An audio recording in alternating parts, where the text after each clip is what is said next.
এইজোপা হৈছে বন পিঠা বা পিঠাগুটি।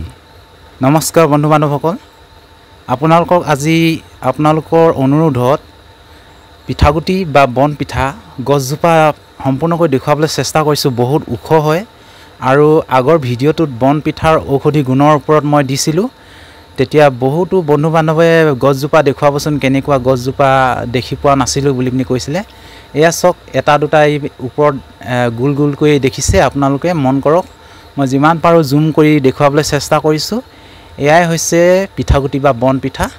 আৰু এটা কথা কওঁ যে আজিকালি গুটি মানে বেছিকৈ নেলাগে, বহুত কম লাগিছে। আৰু তাতে কেৰ্কেটুৱা মেৰেলা এইবিলাকে মানে হৰাই দিয়ে, মানে সৰু সৰুতে কলিতে হৰাই দিয়ে। ইডালৰ পৰা সিডাললৈ এনেকৈ অহা যোৱা কৰে, তেতিয়া নাখায়, ভাল অকল এক দুই কামোৰ মাৰি পিনে হৰাই দিয়ে, তাৰপিছত এনেই পৰি যায়। আৰু বস্তুবিধ আজিকালি ফলবিধ দুৰ্লভ হ'বলৈ লৈছে। আৰু ইয়াৰ মানে বহুত এতিয়া গুণাগুণ আছে ইয়াৰ বিষয়ে, যিহেতু উজনি অসমত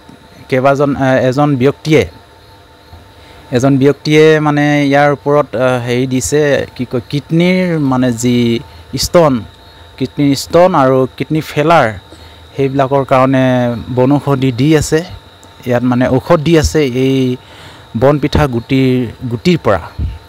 আৰু সেয়েহে বহুতো মূল্যৱান হৈ পৰিলে। আগতেতো আপোনালোকে ল'ৰালি কালত নিশ্চয় এই ফলবিলাক খাই এনেই গুটিবিলাক পেলাই দিছিলে, কিন্তু আজিকালি পাবলৈ নোহোৱা হৈ গৈছে। আৰু যিহেতু বহুত ওখ হয় গছজোপা, সেয়েহে আপোনালোকক মই যিমান পাৰোঁ জুম কৰি দেখুৱাবলৈ চেষ্টা কৰিছোঁ। এয়া চাওক গছজোপা। আৰু ইয়াৰ গুটি এতিয়া যিহেতু নেপাব, বহুতো বন্ধু বান্ধৱে কমেণ্টত খুজি থাকে গুটি পাম নেকি বুলি। আপোনালোকক পুনৰবাৰ ক'ব লৈছোঁ যে গুটি এতিয়া নেপাব, ইয়াত মানে উপলব্ধ নাই। আৰু এইবাৰ আমি আপোনালোকক গুটি হয়তো দিব নোৱাৰিম, যিহেতু যিকেইটা গুটি লাগিব সেইবিলাক ফলবিলাক আমি মানে গুটি উলিয়াই তাৰ পুলিৰ বাবে আমি সংৰক্ষণ কৰিবৰ কাৰণে চেষ্টা কৰিম। আৰু কিছুমান বন্ধু বান্ধৱে ইয়াৰ ডাল ধৰিবৰ কাৰণে মোক যোগাযোগ কৰিবলৈ বিচাৰি আছিলে। মই এই যি গৃহস্থ ইয়াৰ লগত কথা পাতিছিলোঁ, সিহঁতে কিন্তু কৈছে যে ডাল ধৰিবৰ কাৰণে নিদিয়ে বোলে তেওঁলোকে। সেয়েহে আপোনালোকে ক্ষমা কৰিব। এয়াই আছিল ভিডিঅ'টো। ধন্যবাদ।